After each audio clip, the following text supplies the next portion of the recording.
Assalamualaikum warahmatullahi wabarakatuh. Selamat malam teman-teman semua, salam sejahtera bagi kita yang telah turut hadir pada kegiatan debat kali ini, yaitu debat mata kuliah media literasi dengan topik dalam pemilu tidak boleh golput. Dan kemudian sebelum kegiatan dimulai, nanti saya akan membacakan rangkaian acara yang dimana pada kegiatan kali ini itu terdapat dua tim. Yang pertama tim pro dan yang kedua tim kontra. Namun sebelum itu akan ada sesi perkenalan dan juga pembacaan tata tertib yang akan dibacakan oleh rekan kita semua, yakni rekan Fatan. Padanya waktu dan tempat kami persilakan. Baik, di sini saya akan berperan sebagai penengah atau sebagai penengah dalam perdebatan ini. Saya akan berusaha mencari keseimbangan antara argumen-argumen yang disampaikan dari kedua belah pihak, yaitu pro dan kontra.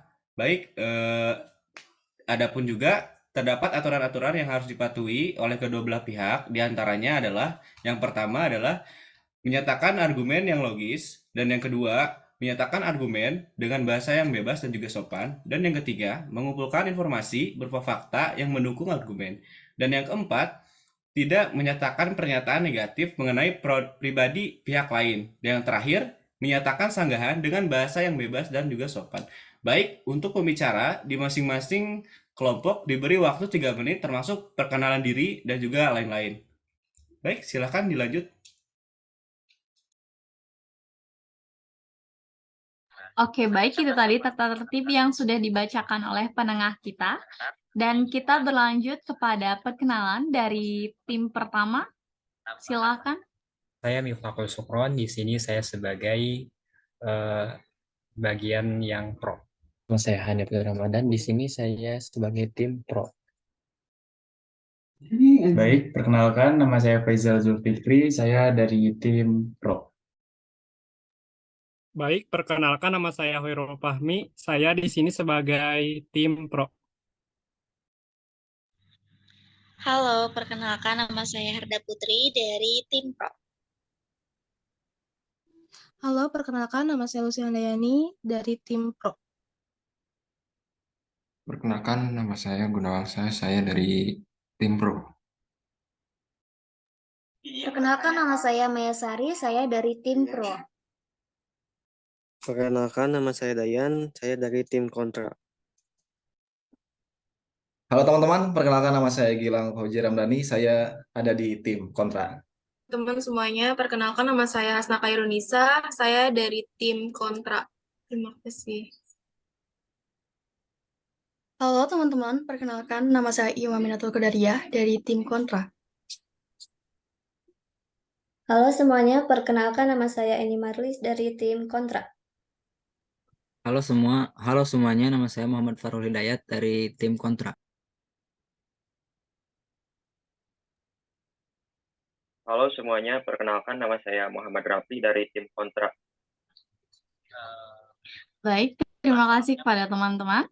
Kita lanjut kepada topik, yakni di mana seperti yang sudah kita dengar, informasi dari Kominfo bahwa Dewan Perwakilan Rakyat Pemerintah dan juga DPRD telah melaksanakan perundingan terkait pemilu pada tahun 2024 mendatang, di mana pada kesepakatan itu diambil dalam rapat kerja dan rapat dengan pendapat terkait penetapan jadwal pemilu serentak tahun 2024 yang digelar di Gedung Nusantara, Senayan, Jakarta pada hari Senin tanggal 24 bulan Januari 2022. Terkait dengan hal tersebut, pasti kita sebagai warga negara Indonesia sangat tahu betul apa itu pemilu dan bagaimana tahapan-tahapan proses menuju pemilu tersebut. Dan pada pemilu ini itu adalah hak penentu bagi siapa calon pemimpin negara, pemimpin daerah, dan juga pemimpin calon perwakilan rakyat yang akan menyuarakan suara hati rakyat. Kemudian kita tahu bahwa golput politis adalah orang-orang yang percaya pada negara dan pemilu. Hanya saja kelompok ini tidak mau mencoblos karena merasa kandidat-kandidat dalam pemilu tidak mampu mewadahi kepentingan serta preferensi politik mereka. Oke, di sini saya akan membuka diskusi kali ini kepada tim pro. Saya persilakan. Terima kasih atas kesempatannya. Saya percaya bahwa partisipasi aktif dalam pemilihan umum adalah kewajiban warga negara yang bertanggung jawab. Dalam demokrasi, kita memilih hak dan kesempatan untuk memilih pemimpin dan pengambil keputusan yang mewakili kepentingan kita. Dengan tidak golput, kita dapat mempengaruhi kebijakan publik dan memperkuat demokrasi. Terima kasih kepada Miftah. Saya berpendapat dan tidak setuju bahwa golput adalah hak yang harus dihormati. Tidak semua orang yang memiliki kepercayaan yang sama terhadap sistem politik atau memiliki aspirasi mereka. Dalam kasus seperti itu, golput dapat menjadi bentuk protes yang sah dan dapat memicu perubahan yang lebih substansial. Terima kasih. Baik, saya Abil Ali. Saya ingin menekankan pentingnya menemukan keseimbangan antara hak individu untuk membuat keputusan politik dan tanggung jawab kolektif sebagai warga negara. Memilih untuk tidak golput adalah sebuah investasi politik yang sah. Tetapi kita juga harus mempertimbangkan bagaimana partisipasi aktif dalam pemilihan umum yang memperkuat demokrasi dan menjaga keseimbangan kekuasaan. Baik, dilanjut kepada tim selanjutnya. Terima kasih kepada penanya. Menurut saya setuju bahwa partisipasi aktif dapat memperkuat demokrasi.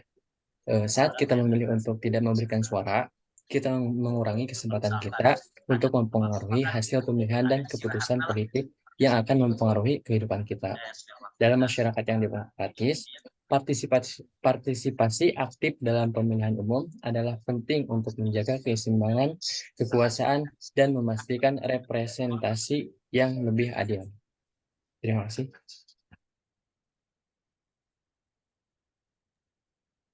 Oke, Tim Pro, di sini saya ingin ataupun menyanggah ya tentang pernyataan Anda. Jadi seperti ini, jika bicara soal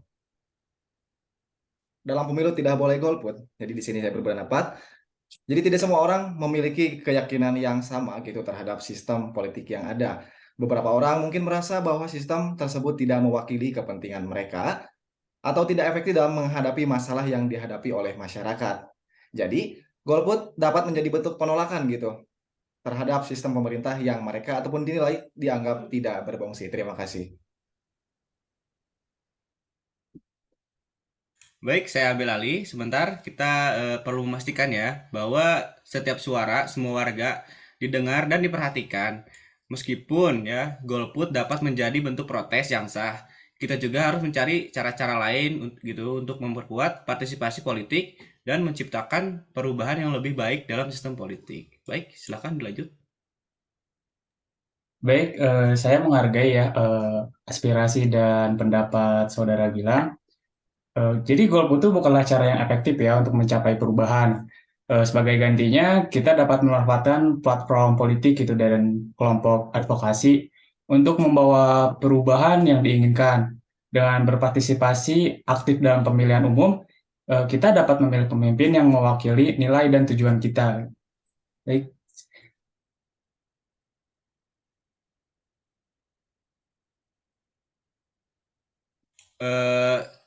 Saya ingin menekankan lagi ya, bahwa pemilihan umum adalah sarana penting dalam menjaga keberlangsungan demokrasi. Dengan tidak golput, kita berpartisipasi secara aktif dalam memilih pemimpin dan partai wakil aspirasi kita.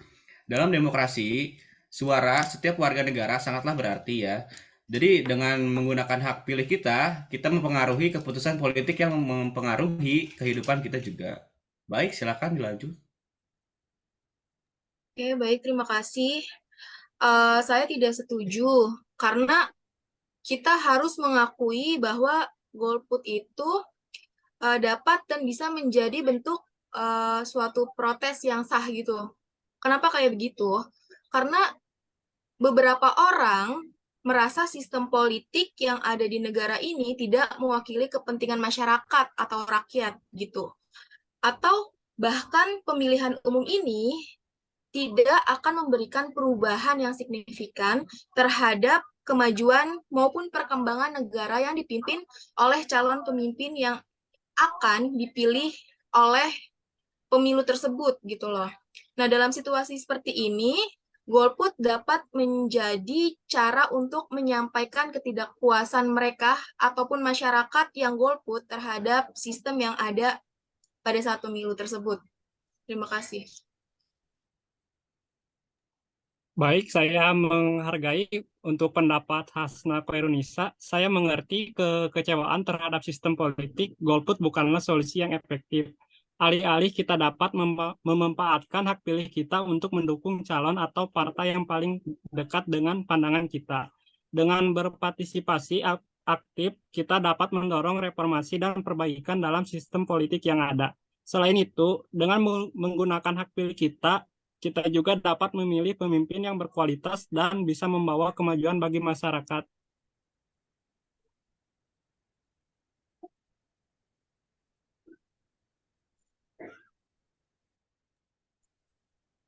Baik, saya menghargai pendapat dari Saudara Hairul. Sebenarnya, tidak semua orang memiliki akses yang sama terhadap platform politik dan sumber daya yang diperlukan untuk berpartisipasi aktif. Dalam banyak kasus, golput dapat menjadi salah satu cara bagi mereka yang tidak memiliki suara untuk menyampaikan ketidakpuasan mereka terhadap sistem yang ada. Kita harus memastikan bahwa suara mereka juga didengar dan diperhatikan. Saya menghargai pendapat Anda dan menurut saya bahwa sepenuhnya mendukung inklusi politik ini dan mendengar suara dan juga opini dari semua rakyat, kita perlu sadar bahwa golput bukanlah solusi jangka panjang yang dapat menghasilkan perubahan yang signifikan seperti yang kita semua cita-citakan. Alih-alih, kita perlu mendorong partisipasi yang inklusif dan juga memastikan bahwa semua warga negara memiliki kesempatan yang sama, yang adil untuk berpartisipasi dalam potensi politik yang ada di negara kita.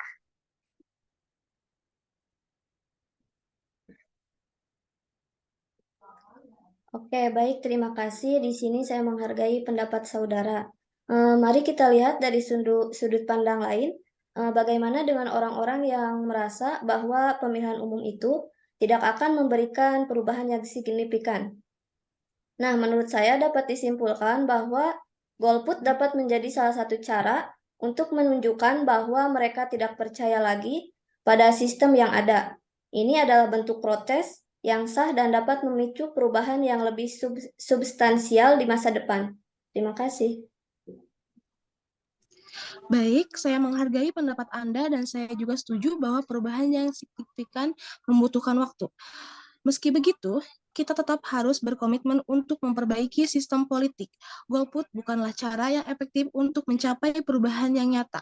Sebagai gantinya, kita dapat memanfaatkan kebebasan berbicara, berkumpul, berkampanye untuk mengadvokasikan perubahan politik yang diinginkan. Dengan bekerja sama dan terlibat secara aktif untuk dapat memperjuangkan perubahan politik yang lebih baik. Ya, terima kasih. Baik, saya menghargai pendapat Anda. Ada momen di mana golput dapat menjadi strategi yang efektif untuk menarik perhatian dan mempengaruhi perubahan. Dalam situasi di mana pilihan yang ada tidak memadai atau tidak mewakili aspirasi kita, golput dapat menjadi bentuk protes yang kuat. Ini adalah cara untuk menunjukkan ketidakpuasan terhadap sistem politik dan menekankan perlunya perubahan yang lebih substansial. Terima kasih. Saya memahami bahwa pendapat Anda terdapat kekecewaan terhadap sistem politik. Golput bukanlah cara yang efektif untuk membawa perubahan yang nyata. Alih-alih kita dapat memanfaatkan platform politik dan kelompok advokasi untuk membawa perubahan yang diinginkan. Dengan berpartisipasi aktif dalam pemilihan umum, kita dapat memilih pemimpin yang mewakili nilai dan tujuan kita.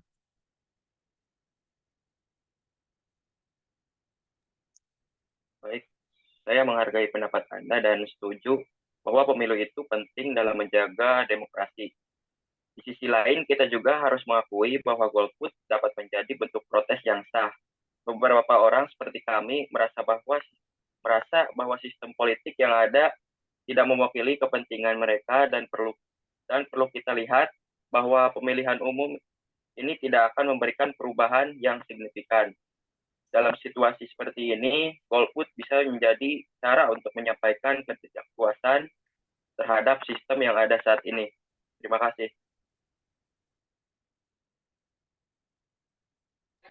Baik, izin menyanggah. Nah, sebelumnya saya menghargai pendapat Anda. Nah, dalam sistem demokrasi, pemilu adalah salah satu mekanisme penting yang digunakan untuk menentukan pemimpin. Nah, di situ juga dalam Undang-Undang Dasar Negara Republik Indonesia secara khusus mengharamkan golput. Hak suara diatur dalam pasal 27 ayat 1 Undang-Undang Dasar Negara Republik Indonesia tahun 1945 yang menyatakan bahwa setiap warga Indonesia berhak dan wajib ikut serta dalam upaya pembelaan negara. Nah, selain itu, kewajiban sebagai warga negara yang memiliki hak suara, kita memiliki kewajiban untuk ikut serta dalam proses pemilihan umum. Melalui pemilu, kita memiliki kesempatan untuk mempengaruhi arah dan kebijakan negara kita. Nah, sudah ditentukan dalam pasal itu bahwa golput itu diharamkan. Terima kasih.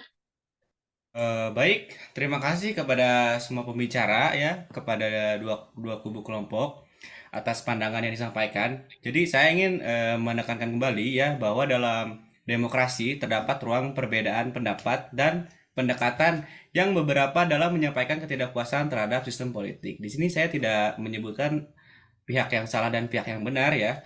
Jadi intinya golput dapat memiliki bentuk protes yang sah.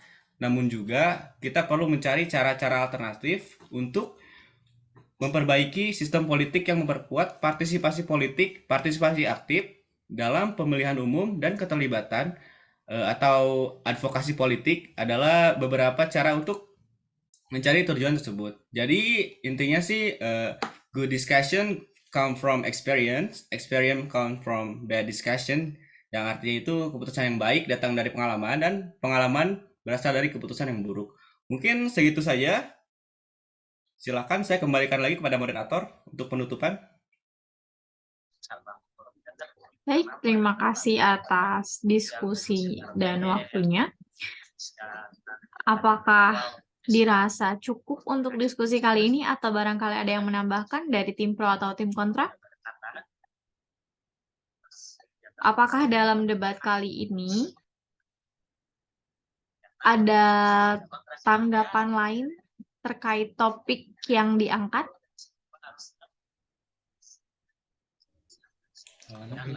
Menurut saya ya. sudah cukup. Oh, ada. Oh, sudah cukup. Silakan. Ya, mungkin ditutup saja. Mungkin sudah cukup kayaknya. Boleh ditutup saja moderator, silakan saya kembali lagi kepada moderator. Baik, karena waktu yang sudah lumayan panjang kita berdiskusi dan kita juga bisa mengambil hal-hal baik dalam diskusi kali ini. Saya mohon maaf apabila ada salah kata maupun perbuatan. Mungkin saya ambil alih ya, apabila ada salah kata dari masing-masing kelompok, antara kelompok 1 kontra dan juga pro. Mungkin sekian, mohon maaf bila banyak kekurangannya. Ya sekian, wassalamualaikum warahmatullahi wabarakatuh. Waalaikumsalam. Waalaikumsalam warahmatullahi wabarakatuh. Oke, terima kasih banyak teman-teman. Ya, selamat malam.